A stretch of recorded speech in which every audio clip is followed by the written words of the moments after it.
What is up, you guys? It is your boy Phoenix Brenton here, and welcome to today's video. In today's video, I am going to be talking about all the moves that have happened today, which is not as much as I thought there would be. There being 10 moves. Part of that reason, well, it's kind of because there was 57 different moves yesterday, and some of them I didn't even include. So it's just so weird.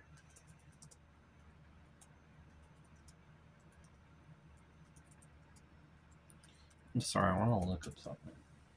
And I think it's really weird because technically free agency is not supposed to start till tomorrow. Yet, I feel like all the free agents have already signed. I think it's kind of funny, but whatever.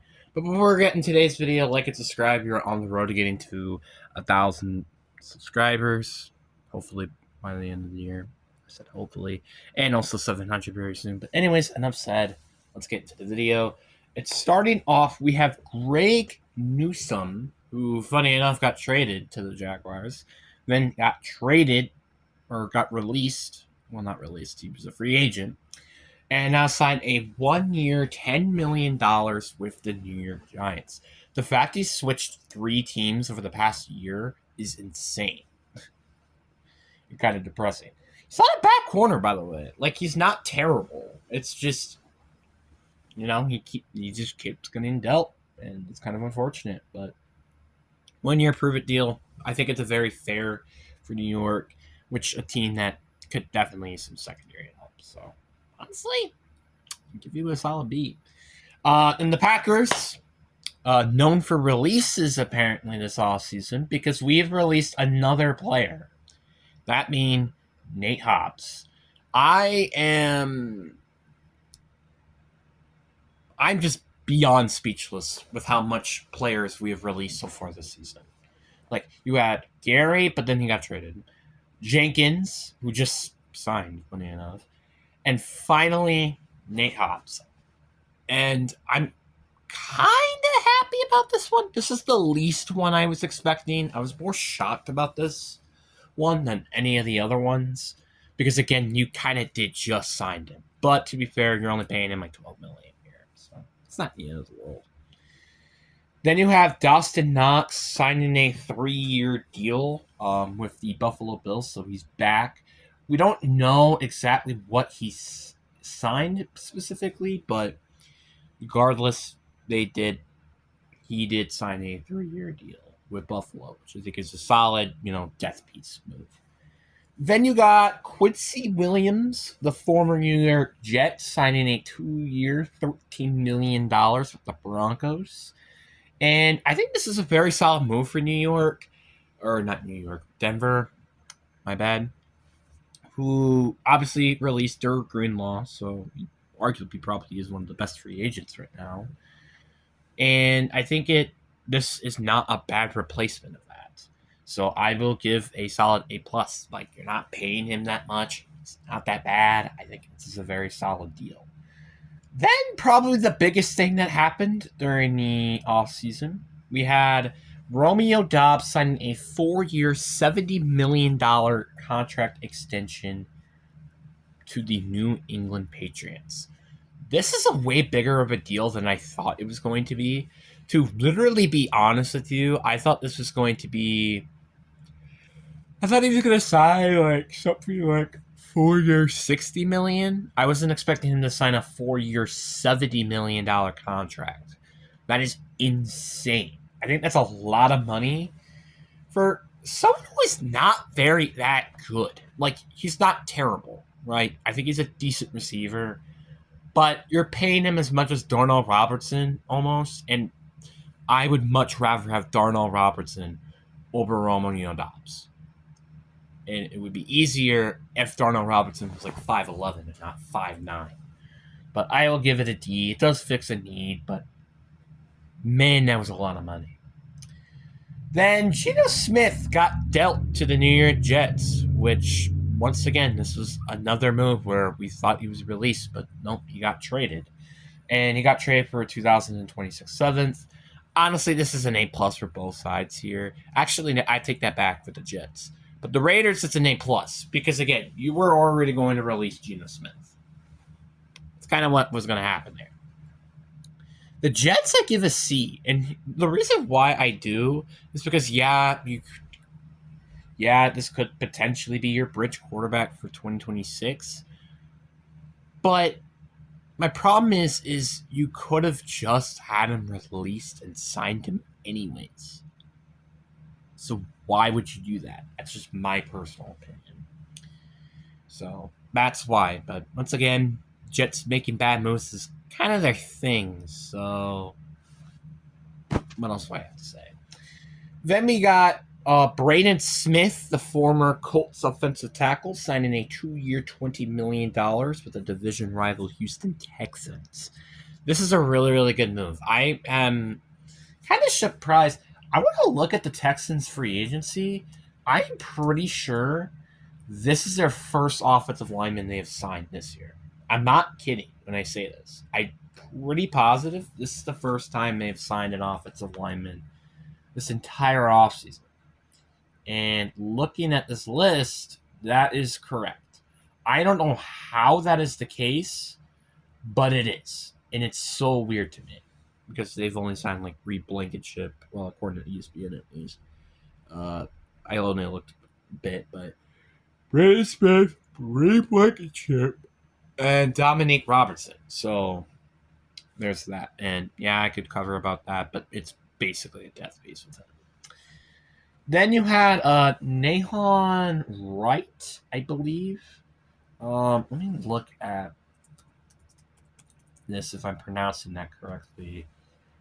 It was Nishon Wright, something like that. 1 year, $5.5 million to go to the New York Jets.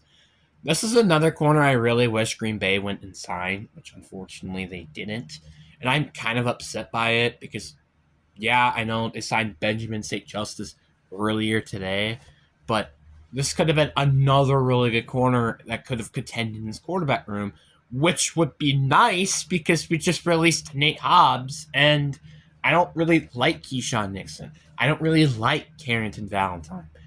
So it's just kind of question why we're still doing this, but whatever. But overall, Jets, I think they get a B here. I do feel like they should have probably gotten him on a longer term contract when they could, but that's it. Then you got Isaiah Pacheco signing a 1-year deal with the Detroit Lions. This is a really, really, I think, good idea.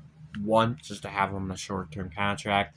And two, pairing him with Jahmyr Gibbs, I think, is really, really solid. And making sure that Jahmyr Gibbs is your RB1 and not Isaiah Pacheco. So I think this is an A+. Great move by Detroit that just needed another running back for insurance reasons, really. Then you have Elgton Jenkins signing a 2-year, $24 million with the Browns. This literally just happened by the time I'm recording this video. So it's kind of freaking hilarious. And I still think this is a massive overpay. Like, to really say this lightly, I'd rather have Sean Runyon over Elgton Jenkins. And like last year, or maybe 2 years ago or something, I wanted him gone. So, I mean, now I don't. I think he's a good center, but literally just to put that lightly. So now the fact you're paying this man $12 million, I just think is just a bit of an overpay. Yes, I understand this team needs offensive linemen and they're the Cleveland Browns, but still, not great. D with the Browns tax. We'd probably be a C minus, but I'm giving him a D with the, like I said, Brown tax. So there you go. And with that, that is all the free agency moves that have happened today. It's kind of nuts, to be honest with you. This is insane, what's happened. So, if free agency does kind of slow down a bit, kind of like it did today, I may have to consider a backup plan or my backup plan, potentially. I say potentially because Paradox Junction is literally coming out. What is it, like 2 days? Let me look. When does Paradox Junction come out?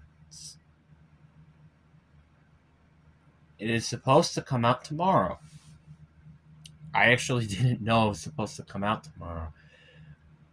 Well, there's that. I might play it though the day after. That might legitimately happen, and it probably will. But that is what the current plan is. If free agency does slow down as much as I expect it to, and I'm just not surprised by this. And I mean, there are still some free agents available that might be good. Like, I actually just looked. Rashawn Walker is still a free agent. Let's actually look right now. What are the best free agents? Because I'm sorry, I'm just curious. Who are the best available NFL free agents? So according to ESPN, actually, I guess they. So according to ESPN, I'm looking at teams that have not signed anyone yet. Rasheem Walker, according to ESPN, is the best remaining free agent. I mean, looking down at this list, I could see why. At first, I'm like, really? But then there's Kyler Murray. Not necessarily bad, but not necessarily great either. Chase Young, I think he's also a free agent, but he's also not that bad. Jauan Jennings is also pretty good. I'm surprised he's kind of a free agent. I don't think I covered this one yet, actually. Isaac Solano. I don't exactly remember what his deal was, but let me actually look here real quick. It was like a 2-year deal or something. I want to double check. Cardinals contract. I want to double check because I'm pretty sure I did not cover this one. So let me double check. 3 years, $31.5 million. That's actually very generous. That is generous. He is so good. That's an A+ move by Arizona, if you ask me.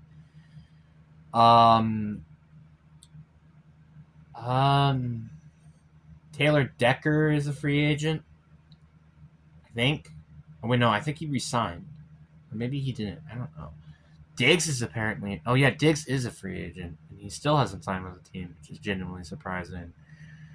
Joey Bosa's still a free agent. I didn't even know he was a free agent. Chris Owanko, I was surprised he's a free agent. But yeah, he's also a free agent. Joe Patanio, Cade Mays, Juwan Brisker, I think. Leo Chenal. Like, there's still a decent amount of free agents out there. Also, Kenneth Gainwell. That was another one I also missed, which I actually want to cover this one as well. Because he also, I think, like, should definitely be talked about. This did not show me freaking contract. Thank you. So I want to see his contract too, because he does deserve a mention. He signed with the Buccaneers. I think it was like a 2-year deal. It was a 2-year deal worth $14 million. Fair bargain price for arguably a pretty solid running back who will probably be complementing Bucky Irving. So, not bad necessarily. I mean, even though you do kind of question why you signed him when you have Rashawn White and Sean Tucker there. But I digress. Wow, he had 5 touchdowns and yet he was tied for 30th in NFL running backs. That is depressing. You know what's also depressing? The fact he had a 537 rushing yards and he was the 41st in the NFL. That is not a joke. He also was 15 in average per carry, so that's also pretty good too. But I digress. The point is that there are still some good free agents out there, but again, kind of just have to wait and see currently. But anyways, guys, I really do hope you guys enjoyed this video. Again, it's not as long as the previous one, but thank God, because that was so terrible. Like I said before, it was like 57 different moves I covered in that one video. Freaking ridiculous. But anyways, guys, though, seriously, I hope you guys enjoyed this video. Peace.